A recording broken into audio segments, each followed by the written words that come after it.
And Hello and welcome to Sales Leaders Institute. I'm Shelley Carney.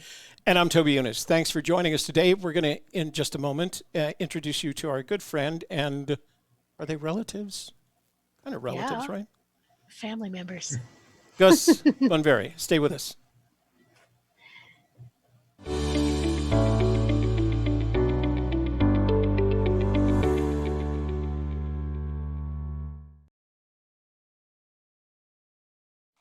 Again, thank you for joining us today. Let me take care of a little bit of housekeeping, and then we'll start asking Gus some questions about how he's dealing with this particular era that we're going through. So first of all, make sure that before you leave tonight, you like our video. YouTube likes it when you like our video. We get brownie points for it. Share it with your family, your friends, your neighbors, your business associates, the entirety of your social network so that we can grow the channel. And if you're not already a subscriber, this would be the ideal time to subscribe. And when you see that notifications bell, click on the notifications bell. That way, every time we start a live stream, you'll be immediately informed and in the know. You can join us in the live stream and in the chat room. Chat room is open and available to you. So if you'd like to have a conversation with us, please feel free to do so. If you have any questions that you'd like to address to us or to Gus, you can send those questions to our studio phone. That number is, whoops, I don't know why we changed that. The number is whoops. Whoops, I've got that's the business number, not the studio number on there.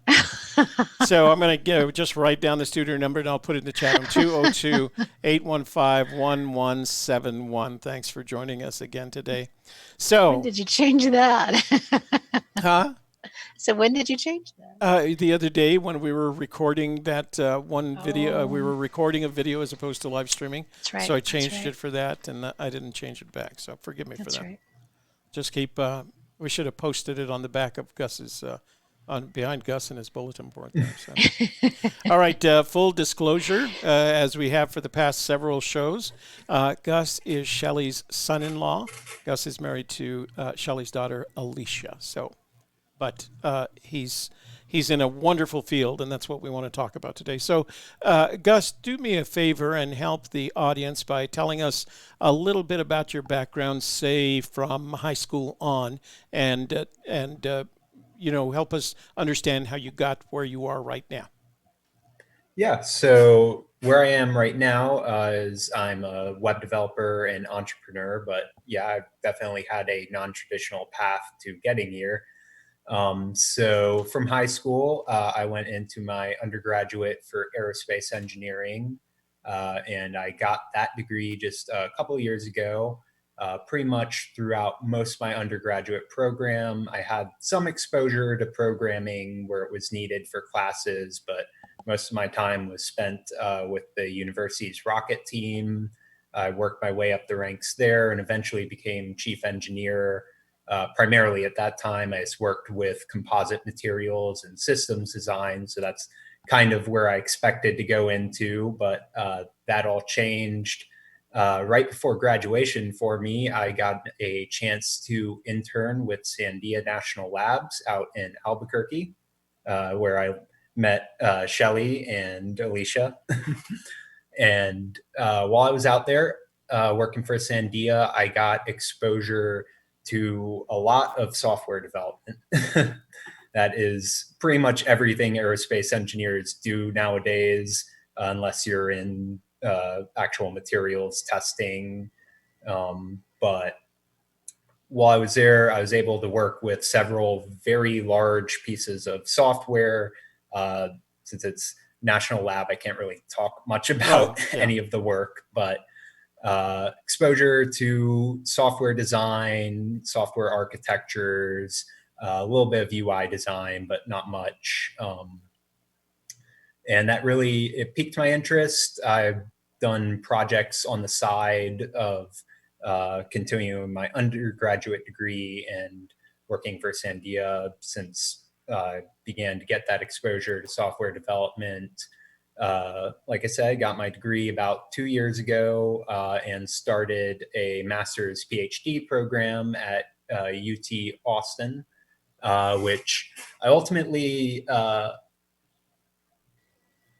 I pretty much got into the program, kind of got exposure to what it was like in grad school, and also exposure to having the project that I was brought on to research get canceled within the first couple of weeks of my arrival. Mm. Um, so kind of reassessed where I was at, reassessed what my interests were, and decided to leave grad school because essentially the cost benefit just didn't work out. Hmm. I could spend 80 hours a week getting awful pay to then work 80 hours a week getting slightly less awful pay after grad school until I got, whatever 5 years experience to actually start getting senior positions in industry, and decided to go a different route. I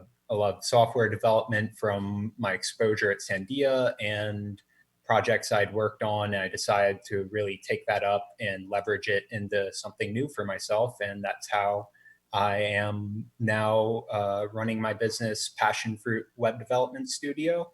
I do full stack web development. So that means setting up websites from host selection, setting up the server, setting up databases, designing front ends, designing user experiences and layouts, pretty much the whole suite, right down to actual content creation and some marketing materials. Hmm. So, where did you attend undergraduate school? Mississippi State All University. right, and you had moved to Austin for the graduate work uh, in concert with Yes. being employed by a project. Okay. Yes.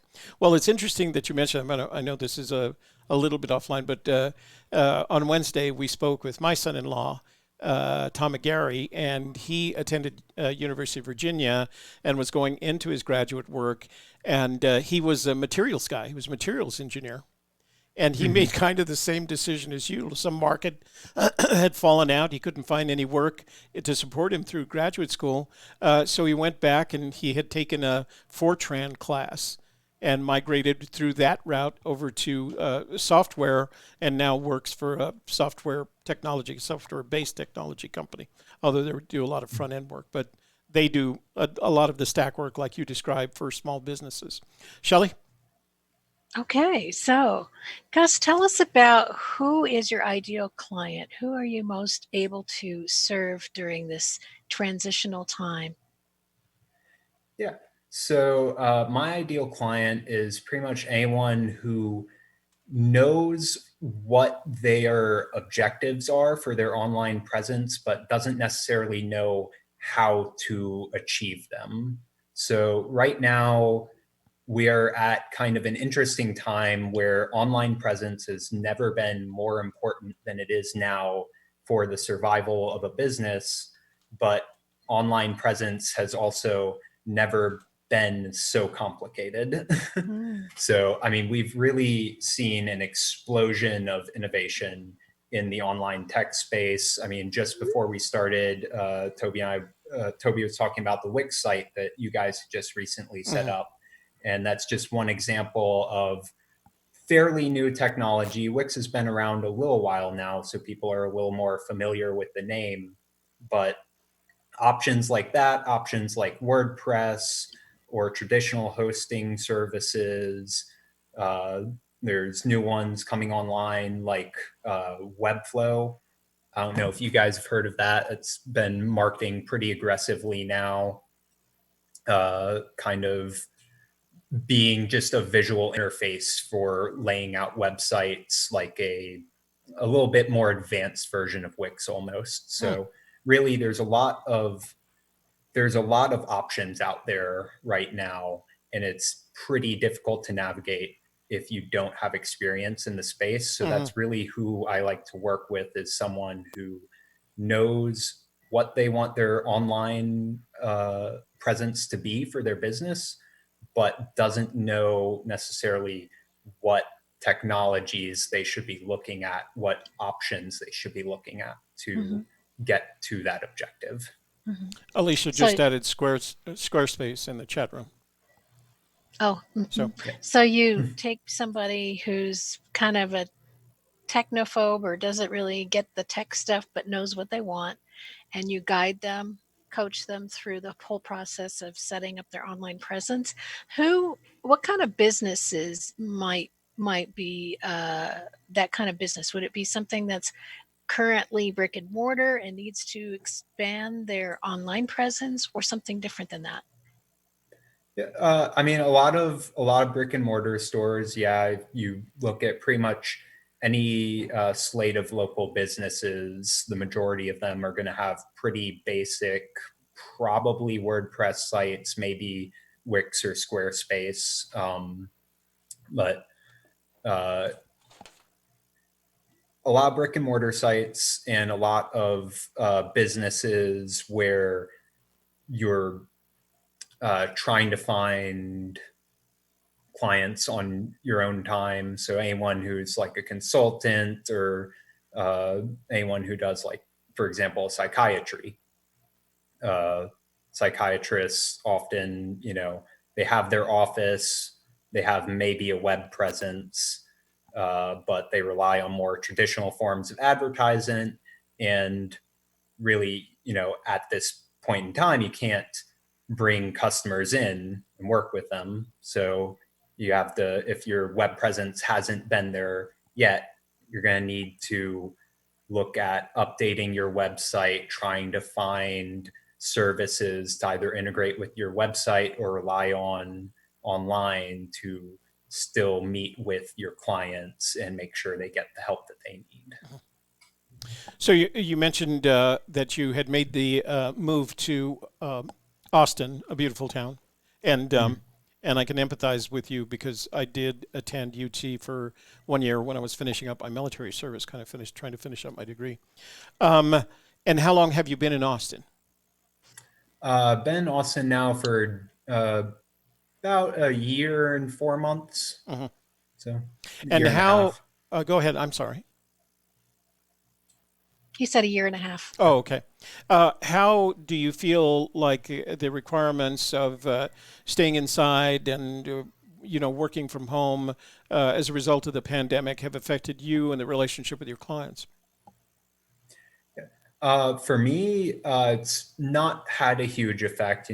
With web development, I'm very fortunate that I can do pretty much all of my work online remotely, and that's how I've interfaced with my clients for the most part. Hmm. Um, but I'm very sympathetic to what my clients are going through right now, though. You really need to be thinking about all the options that are available to you for your business model to try and pivot and integrate services that you've just never offered, never Hmm. thought about offering Hmm. before. I What are think some suggestions you might have of things that maybe people haven't offered before? What businesses would they apply to as well? So again, a big thing is consultations. Mhm. Leverage your experience to try to offer clients some kind of informational based service, because that is probably the easiest option that people have right now. Um, and working with services like Zoom that we're using or any other video conferencing service, email chains, trying to leverage any mailing lists you might have.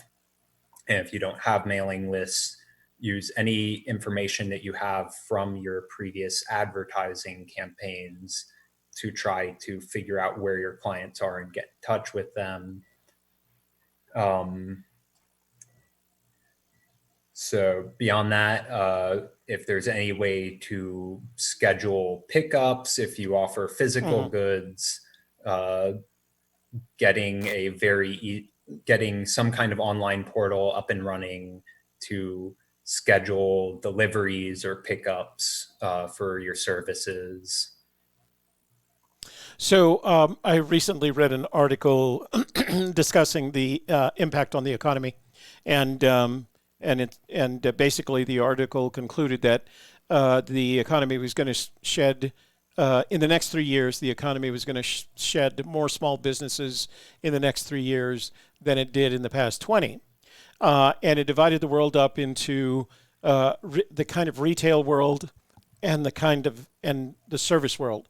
And as an example of the service world, they described a plumber, for example, who's going to have to go to someone's house. That's the job of plumbing, and we could name a number of those businesses that are like that. On the other side was the retail, and they divided it into the retail of product and the retail of services. And for the retail of services, they use the restaurant as an example. And then for the retail as product, they use a pet supply store. I can't remember if they named it. And they were taking percentages of them. And the ones that had the most potential for disaster, if you will, was that retail where people have to come to you, right? Or the restaurant where the people have to come to you. If you were advising someone on that retail side as opposed to the delivery of services side, and we're going to talk about that in just a minute, what would you start telling them now in order not only to survive this period, but to accommodate the idea of a new business model? What kinds of things should they be looking at to help themselves?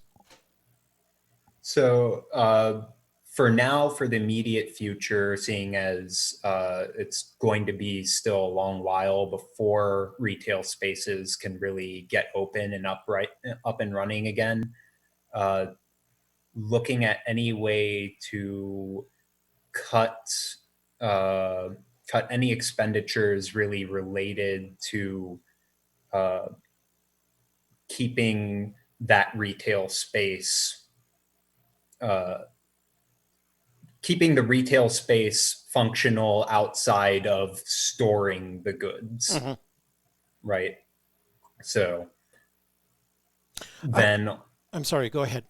so, yeah. So, or even considering shedding the space itself in favor of cheaper warehouses, places where you can distribute your goods from without having to keep open more expensive, outlet in a shopping mall Mm-hmm. that isn't going to be able to open or run for a long while. Mm-hmm. You know, if that's an option, that's probably the first thing to look at. But of course, there are contracts and leases in place that prevent that from happening for a lot of businesses. Mm-hmm. The next step is to find ways to catalog your inventory for getting that visible online.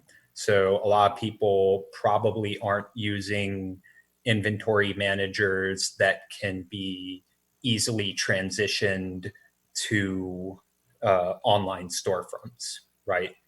So, I mean, the main way that you're going to survive as a retailer right now is to start offering things for sale for either delivery or pickup, which means that all of your inventory catalog needs to be transitioned to a database that you can link up with a storefront, either, for example, with a WordPress website uh, using WooCommerce, or there are a few other options out there, but that's probably the most popular for small businesses. Uh, so that's one thing to look at. Consider how you inventory your stock right now, and talk with a developer about options for how to get that into a more online friendly database. If you're using Excel, there are ways that you can kind of deal with that information and data programmatically and upload it online. If you're using some proprietary inventory manager, Mm-hmm. look at how they store that information and see what ways you can migrate it. Shelley? Um, so I'm a member of Planet Fitness, and they, of course, had to shut down because they can't have people in their gyms, but they've frozen everybody's account. so that they're not charging people right now. But what they're offering is they have online workouts. They continue to send 1 or 2 emails every week to update everybody on what's going on. Don't forget about the app. Don't forget about, we have the online workouts on Facebook and on YouTube, and so they stay top of mind. I'm thinking about people like chiropractors, dentists, massage therapists, people who have to be in the presence of their clients to give them a service. Um, is that something that they could do, as well as to develop a website and then reach out the way Planet Fitness has, by saying, we're still here, here's how you can take care of your teeth until we can get you in to see the dentist again, here's how you can take care of your back until you can come in to see the chiropractor or the massage therapist, and then offering like videos of themselves, or just emails and that sort of thing? Is that something that you could help with? Uh, So yeah, I can help with designing some of the marketing materials, thinking about how to put together email lists and how to target those effectively.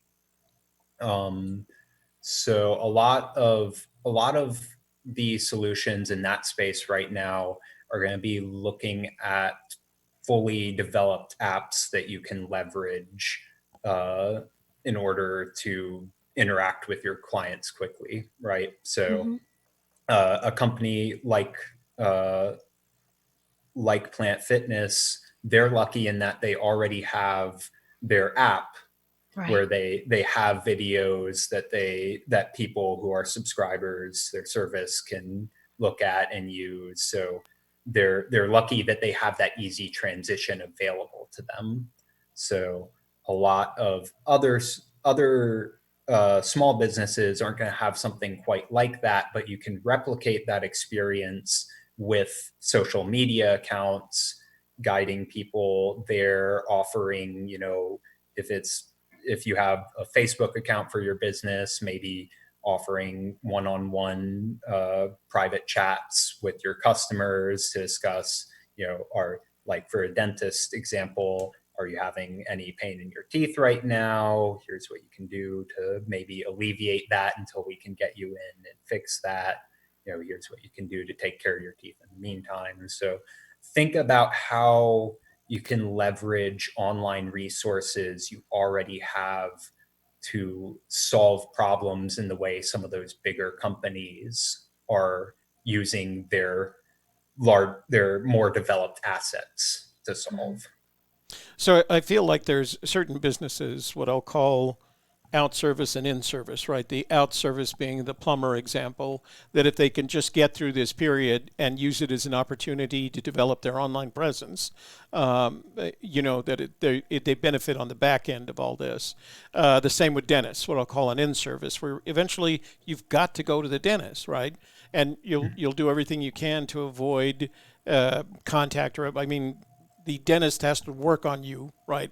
So In sooner your or later, mouth. yeah, yeah. So Yeah. sooner or later, we're going to have to do that. And this is, like you said, this is probably the ideal time for them to position themselves as the person that you want to go back to when this is all done. I'm still kind of worried about the retail.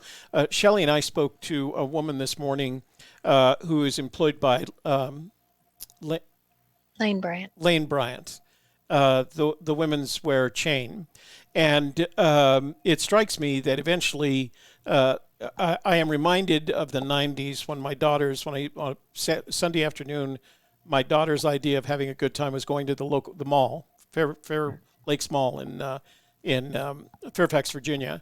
And I remember going through the series of stores. Then I started noticing over the period of time that stores would disappear and they wouldn't be replaced. And that was the beginning of the end of that retail model. Not that the Fair Lakes Mall is still there and it's not going away anytime soon, but it's going to change how we see these things. And I think eventually a lot of the big retailers are going to have to turn to people like you to help them get to the point where they can replace their retail outlets with online retail and I'm going to use myself as an example. Since this thing started, I've done my best to stay in the house. My groceries are delivered by Walmart. They used to have, like 1 day service. Now I order on Friday and it's delivered on Monday, but I'm not complaining. And everything else is delivered by Amazon. So how how does explain to me, and maybe you haven't thought about this, but how is it that Amazon just doesn't become the the there's a name for it, the center of all this economy, right? Where every small business retailer who doesn't serve food ends up on Amazon, and maybe in some ways, they end up on, even the ones that end up that sell food, or restaurants will end up on Amazon with a delivery thing. What is your sense of the future of that model? How's it all going to play out for us?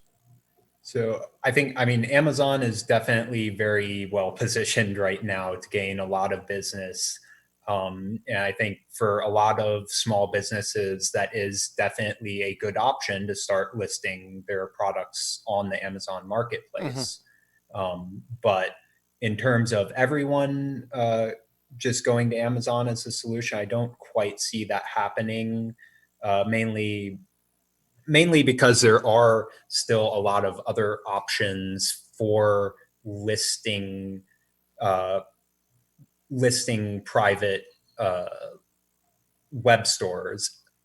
Like I had mentioned before, there's a very popular WordPress plugin called WooCommerce Mm-hmm. that a lot of businesses sell their products through. It is very, very widely used and very effective. And if a business is looking at what Amazon offers them in terms of listings and advertisement and determines that's not the way to go, there are a lot of other options out there.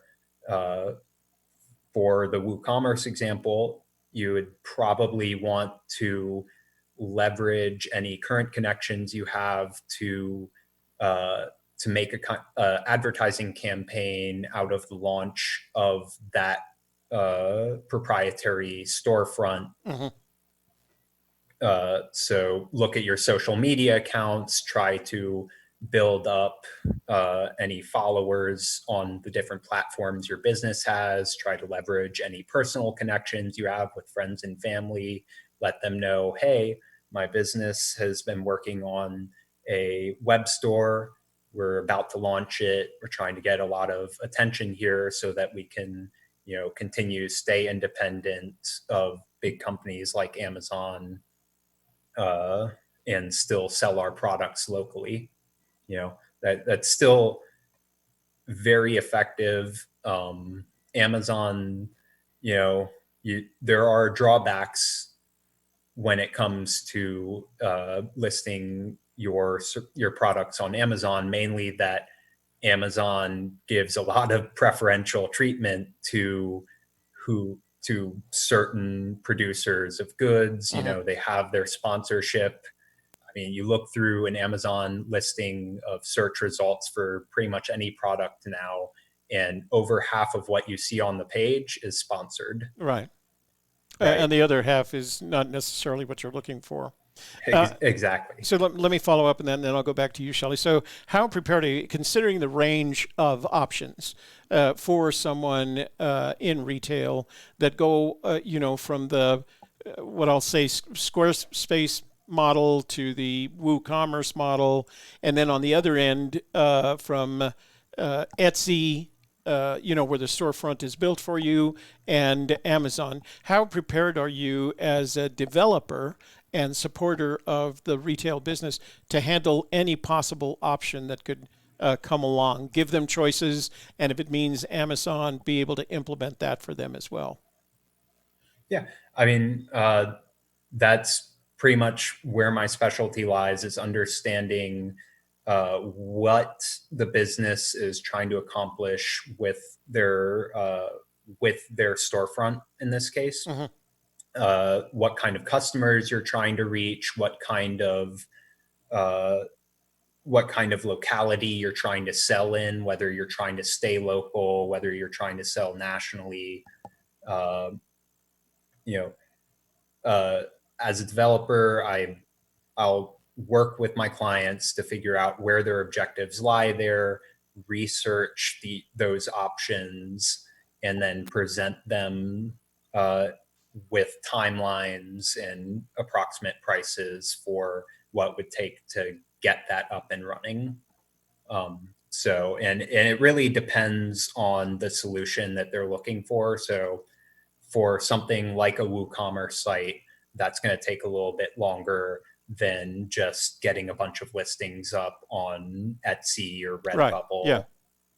Redbubble. Um, and yeah, it really just depends on what they're looking for and working with them to determine what solution meets their objectives. And I'm only asking because I want I want to make it clear to our audience that if the solution based on your consultation required Etsy or required Amazon, you're prepared to help them implement that solution.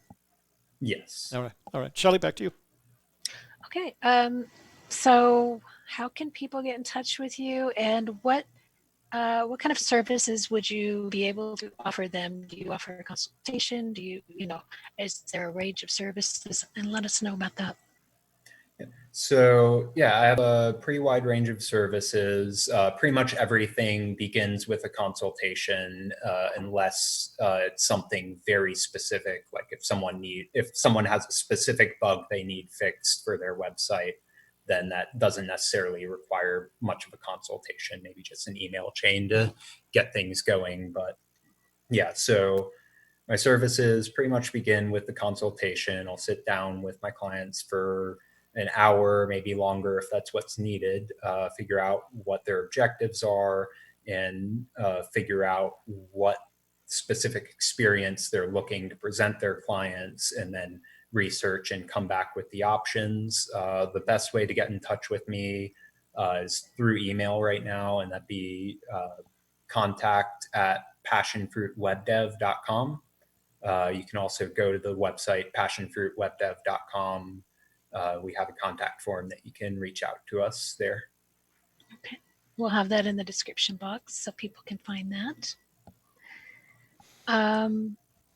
That's all I have. Do you have anything else, Toby? No, I was very interested to hear the range of options that Gus has considered, because I think that kind of flexibility when it comes to implementing a solution for these retail clients. I have a funny feeling that this is going to be new to a lot of these clients, and so you're going to have to be